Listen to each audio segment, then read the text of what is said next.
¿Cómo podemos explicar la existencia de tantas especies diferentes en el mundo? La gran biodiversidad es el resultado de la evolución de la vida a través de millones de años. Cada organismo tiene su forma particular de vida, con diferentes ecosistemas, la cual está en perfecta relación con el medio que habita.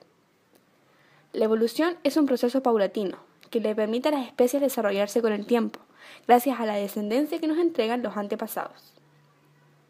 Los procesos evolutivos se presentan en dos dimensiones, evolución filética y especiación.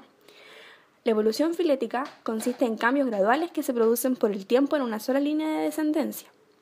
En cambio, la especiación, que utiliza diferentes mecanismos, ocurre cuando se dividen en dos o más de una línea de descendencia. ¿Cuáles son y en qué consisten estos mecanismos de especiación? Estos mecanismos son tres, que se van a conocer de la siguiente manera. A. Especiación geográfica o alopátrida. Un ejemplo de esto es el origen de las aves del clado de las ratites, más conocida como los avestruces.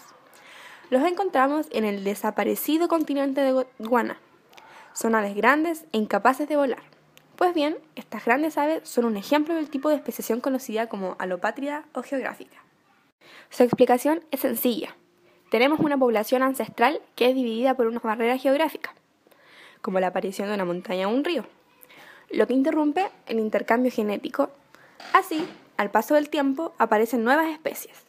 En nuestro caso, el continente de Gondwana se dividió por la tectónica de placas, dejando separada a las ratites por los mares. B. Especiación simpática. A diferencia del tipo anterior, la especiación simpática no requiere una distancia geográfica a gran escala para reducir el flujo genético entre partes de la población. ¿Cómo podría reducirse el flujo genético y producirse la especiación en una población que se aparea al azar? La simple explotación de un nuevo nicho puede reducir automáticamente el flujo genético con individuos que explotan el otro nicho. Esto puede suceder ocasionalmente cuando, por ejemplo, insectos herbívoros prueban una nueva planta hospedadora. Para evitar que surjan muchas especies al azar, la naturaleza cuenta con dos tipos de mecanismos, que son pre- y postcigóticos. Mecanismos de aislamiento precigótico. Las barreras precigóticas son mecanismos de aislamiento reproductivo que impiden que la fecundación ocurra. Entre las barreras se incluye aislamiento temporal, que son las especies similares que se reproducen en distintos momentos. Aislamiento etológico. Son especies similares, tienen distintos comportamientos de cortejo. Aislamiento mecánico. Son especies similares, tienen diferentes estructuras en sus órganos reproductores. Aislamiento gamético. Los gametos de especies similares son químicamente incompatibles. Aislamiento ecológico. Las poblaciones que ocupan el mismo territorio tienen hábitats distintos, por lo que no están en contacto. Y por último, aislamiento mecánico. Se da a conocer el siguiente ejemplo. Un canino de raza grande, como el San Bernardo, y un canino de raza pequeña, como el Chihuahua. En este caso, no se podría realizar una cópula, ya que sus aparatos reproductores son totalmente diferentes en tamaño.